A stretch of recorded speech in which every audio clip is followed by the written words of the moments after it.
नुकसान उठा सकते हैं और उन नुकसान से अच्छी तरह से हमने आपको आगाह कर दिया है। बस इन्हीं बातों के साथ मैं उम्मीद करूँगा कि ये जो सेशंस चल रहे हैं रोजाना के और वो आपके लिए बहुत फायदेमंद होंगे, मुफीद होंगे।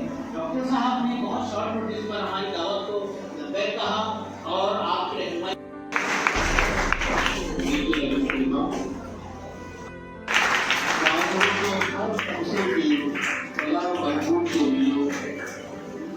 और तलबा के लिए, सेहत के लिए, हर शख्स के लिए उन्होंने किताबें लिखी हैं। तकरीबन 70